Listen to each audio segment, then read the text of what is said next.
오늘은 레위기 24장의 말씀을 보도록 하겠습니다. 레위기를 통해서 우리에게 하나님께서 거룩이 무엇인가를 가르쳐 주시는데요. 이 24장의 내용은 성소 안에 있던 진설병과 등잔불에 대한 내용입니다. 이 등잔불을 날마다 켜놓고 이 진설병을 이 안식일에 하나님 앞에 드림을 구별하라는 이 규례입니다. 오늘도 이 말씀을 통해서 하나님 앞에 섬김이 거룩이 될 수 있는 저와 여러분 되기를 주님의 이름으로 축복합니다. 24장 1절에 여호와께서 모세에게 말씀하여 이르시되 이스라엘 자손에게 명령하여 불을 켜기 위하여 감람을 쪄낸 순결한 기름을 내게로 가져오게 하여 계속해서 등잔불을 켜둘 것이며 성소 안에는요 등잔이 있었는데 7촛대죠. 이 등잔을 항상 켜놓으랍니다. 그런데 이 켜놓는 것을 바로 누가 하냐면 바로 제사장이 합니다. 그런데 이 기름은 감람유입니다. 3절에요. 아론은 회막안 증거궤 휘장 밖에 저녁부터 아침까지 여호와 앞에 항상 등잔불을 정리할지니 이는 너희의 대대로 지킬 영원한 규례라. 그는 여호와 앞에서 순결한 등잔 위에 등잔들을 항상 정리할지니라. 이 이스라엘 자손은 항상 이 성소 앞에 지성소 밖이죠. 이 지성소로 들어가는 회장 밖에 있는 이 등잔을 항상 켜놓으랍니다. 이것은 무엇을 의미하냐면요. 성령을 불밝히는 성령을 의미하기도 하고 하나님의 빛을 의미하기도 하고요. 우리가 빛 가운데 살아가야 할 것을 의미하기도 합니다. 빛은 그래서 하나님이다. 내가 빛이니 너희도 빛이라. 또 하나님께서 우리에게 빛이 되어주신 것처럼 우리도 세상의 빛으로 살기를 하나님이 원하십니다. 그래서 이 빛을 밝혀놓는데요. 이 빛을 항상 제사장들이 관리하는데 이 관리할 때 어떻게 하냐면요. 정결하게 하는 것입니다. 그러니까 이 여기서 정리한다는 것은 관리한다, 유지한다 그 말이죠. 그러니까 그냥 불만 켜주고 관심 갖지 않는 게 아니라 꺼지지 않게 조심하고 기름이 떨어지지 않는가 조심하고 또 이것이 더럽지 않게 조심하고 항상 관리하는 거죠. 우리의 신앙도 마찬가지입니다. 우리가 빛이 되려면 그냥 예수 믿어서 빛이 되는 게 아니라요. 예수 믿는 사람으로서 늘 조심하며 사는 것입니다. 나를 통해서 하나님의 영광이 가리지 않을까. 내가 이렇게 행동하는 걸 통해 하나님 모르는 사람들이 혹시라도 하나님에 대한 오해를 갖지 않을까. 내가 정결하지 않은 삶을 통해서 다른 사람들이 하나님에 대한 의식이 없어지지 않는가. 늘 조심하는 겁니다. 그게 관리하는 겁니다. 그러니까 신앙도 관리되어야 하는 것입니다. 누가 관리하죠? 하나님이 우리를 관리해 주십니까? 아닙니다. 내가 내 신앙을 보존하고 내가 내 신앙을 관리하는 것입니다. 그게 거룩입니다. 그래서 이 성소 안에 있는 등잔대를 관리하게 한 것입니다. 그러니까 불이 꺼지지 않도록 기름이 다 타져 부족하지 않도록 그 다음에 재가 떨어져서 검게 되지 않도록 다 관리하는 겁니다. 이게 거룩입니다. 우리의 신앙을 관리하는 것 그것도 내 몫이고요. 그것이 거룩입니다. 그 다음에 5절에요. 너는 고운 가루를 가져다가 떡 12개를 굽되 각 덩이를 10분의 2 에바를 하여 여호와 앞에 순결한 상 위에 두 줄로 한 줄을 6씩 진설하고 이 에바를 12분의 2 에바 그러니까 한 에바를 드리는데 12덩이로 나눕니다. 그래서 두 줄로 6줄 6개를 놓는 거죠. 무엇을 상징하면 이스라엘 백성을 상징하고 하나님의 백성을 상징하기도 합니다. 우리가 하나님 앞에 제물 되는 것이고요. 또 하나님은 생명의 떡이십니다. 예수 그리스도를 상징하기도 합니다. 그러니까 하나님 앞에 드려진 겁니다.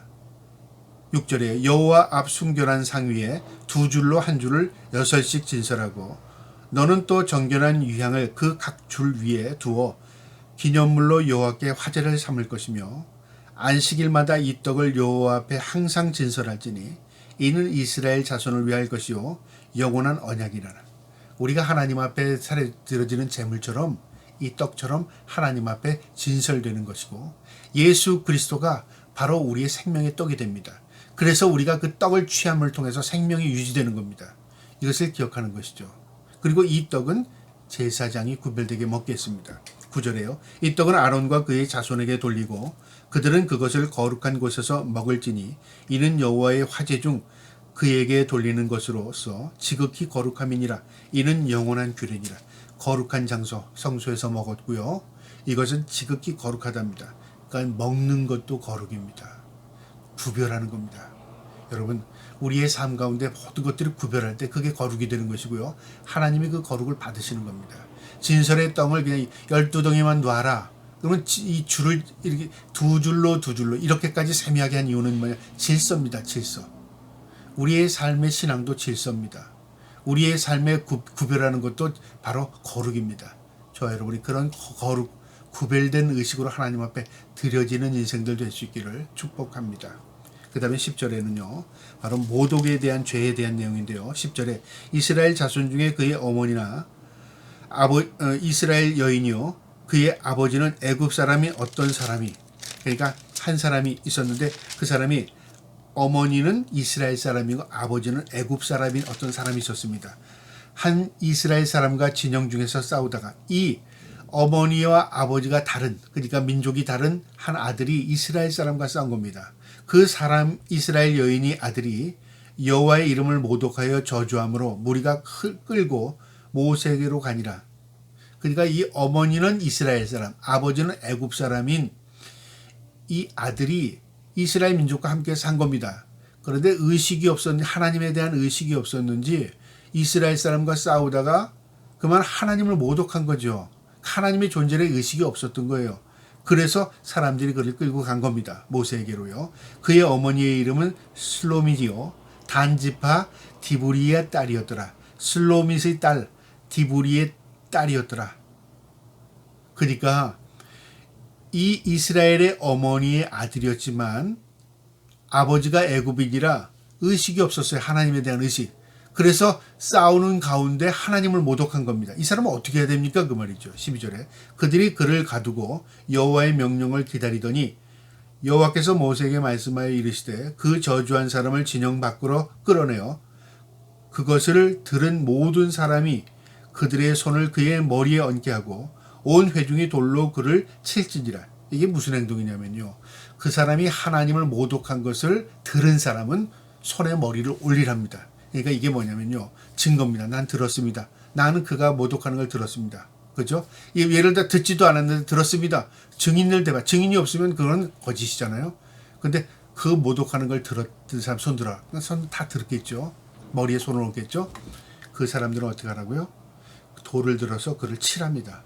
칠 것이요. 15절에 너는 이스라엘 자손에게 말하여 이르라. 누구든지 그의 하나님을 저주하면 죄를 담당할 것이요. 이스라엘 백성 중에 있는 모든 사람들이 하나님을 섬기게 되어 있습니다. 하나님의 백성입니다. 그런데 하나님을 모독하고 있어요. 그러면 그 백성의 자격이 없는 겁니다. 축출입니다. 왜요? 전염성 때문에 그렇습니다. 16절에 여호와의 이름을 모독하면 그를 반드시 죽일지니 온 회중이 돌로 그를 칠 것이라. 거류민이든지 본토인이든지 여호와의 이름을 모독하면 그를 죽일지니라. 유대민족이든지 이방이든지 본토인이든지 거류민이든지 예외가 없다 그 말이죠. 하나님을 모독하는 자는 쳐서 죽이라 그 말이죠. 왜 그럴까요? 전염성 때문에 그렇습니다. 한 사람이 두 사람이 되고 두 사람이 10사람이 되고 하다 보면 의식이 희박해지면 하나님에 대한 모독이 우습게 여겨져요. 세상이 그렇잖아요. 하나님 욕한다고 해서 자기가 벌받지 않는다고 생각을 하면 어떻게 하죠? 하나님을 우습게 여기게 된다 그 말이죠. 그래서 결국 그렇게 되면 가지고 있던 의식이 있는 사람들도 다 의식이 희박해지게 됩니다. 하나님과의 관계가 다 단절되게 되는 거죠. 그래서 그것을 위해서 그를 끌어내 죽이라고 한 겁니다. 반드시 죽일 것이요. 18절에 짐승을 쳐 죽인 자는 짐승으로 짐승을 갚을 것이며, 그 다음에 보복에 대한 내용, 그 다음에 한계를 정하는 내용인데요. 짐승을 죽인 자는 짐승으로 갚을 것이요. 남에게 물질적으로 손해를 입혔으면 그 한계에 넘지 말고 그 짐승을 갚아줘라 그 말이죠. 그 다음에 19절에 사람이 만일 그의 이웃에게 상해를 입혔으면 그가 행한 대로 그에게 행할 것이니, 다른 사람에게 몸에 상해를 입혔으면 그가 해를 입힌 것처럼 해줘라. 이게 뭐 보복하라는 것 같이 들려지잖아요. 아닙니다. 고대인들은 죽였습니다. 싸움이 나면요, 보복하면은 집안 싸움이 되고 전쟁이 일어났습니다. 그것을 막기 위해서, 또 때로는 한계를 정하기 위해서요, 상해를 입힌 만큼 한계다. 더 이상 그거 넘지 말라 그 말이죠. 그래서 우리가 이에는 이, 눈에는 눈, 그게 만약 보복법이라고 생각해서요, 반드시 보복해라고 생각이 되죠. 그게 아닙니다. 예수 그리스도 우리 주님께서는 사랑의 법을 우리에게 주셨습니다. 용서하라고 말했어요. 그런데 이 고대인들에게 왜 그 용서가라는 말이 없었을까요? 그 당시에는요, 모든 사람들이 복수를 당연하게 생각했습니다. 그런데 하나님의 법에는 이 당연한 법, 우리 인간들이 당연하게 내가 당했으면 너는 죽인다, 당연하게 생각한 것을 어떻게 해요? 한계를 정하는 겁니다. 상해 대입했으면 상해까지. 그 다음에 20절에요. 상처에는 상처로, 눈에는 눈으로, 이에는 이로 갚을지니라. 상처에는 상처로. 더 하지 마라. 눈에는 눈으로, 그 외에 다른 걸 상하게 하지 말라. 이에는 이로, 다른 거 상하게 하지 말라. 그렇게 봐야 합니다. 상해를 입힌 그대로 그에게 그렇게 할 것이요. 상의를 입힌 그대로 그렇게 할 것이요. 그러니까 무엇을 한계를 정해놓은 겁니다. 저 사람이 나를 해를 입혔으니까 저 사람 죽여 없애야 되겠다. 저 사람이 또 우리를 보복할 것 같으니까 식구를 다 없애야겠다. 이렇게 되다 보면 공동체가 완전히 파괴됩니다. 인류의 전쟁이 끝이 없는 이유가 바로 그겁니다. 한계가 없다 그 말이죠. 한계를 인정하지 않습니다. 그래서 시작도 끝도 없이 전쟁이 일어나는 겁니다. 인류 역사상 지금까지 전쟁이 없던 시기가 없을 정도로 어느 곳에서든지 전쟁이 일어나고 있습니다. 이게 인간입니다. 그런데 하나님께서는 선을 정해놓은 겁니다. 21절에 짐승을 죽인 자는 그것을 물어줄 것이요 사람을 죽인 자는 죽일지니. 짐승은 대가품 대신 물건으로 갚아주면 됩니다. 근데 사람은 어떻게 해요? 우리가 오늘날도 살인죄는 어떻게 하죠? 사형을 언도하기도 하지 않습니까? 그러니까 사람에 대한 건 내가 다른 사람을 죽였으면 내 생명으로 갚아라, 그런 의미입니다. 22절에 거류민에게든지 본토인에게든지 그 법은 동일할 것이요. 그러니까 너희가 본토인이라고 너희는 다 좀 감해주고, 그 다음에 이방인이라고 그것은 더 처벌이 강하고, 그거 아닙니다. 똑같다 그 말이죠. 이 모든 한계의 이 법은 똑같다 그 말이에요. 너희도 똑같고 이방인일지라도 똑같다 그 말입니다. 나는 너희의 하나님 여호와임이라, 하나님의 명령이라 그 말입니다. 마지막 23절에 모세가 이스라엘 자손에게 말하니 그들이 그 저주한 자를 진영 밖으로 끌어내어 돌로 쳤더라. 이 하나님을 저주했던 자를 하나님의 명령으로 끌어내어 그를 돌로 쳤답니다. 이스라엘 자손이 여호와께서 모세에게 명령하신 대로 행하였더라. 이들이 광야에서 하나님께서 지시하는 그대로 행하고 하나님의 이끌림을 받았습니다. 그리고 하나님 앞에 순종함을 통해서 가나안 땅에 들어가게 된 겁니다. 만약에 이들이 광야 생활 가운데요, 하나님의 뜻, 하나님의 말씀대로 그들이 지키지 않고 살았다면 어떻게 됐을까요? 그들은 하나님 앞에 이끌림을 받지 못했을 것입니다.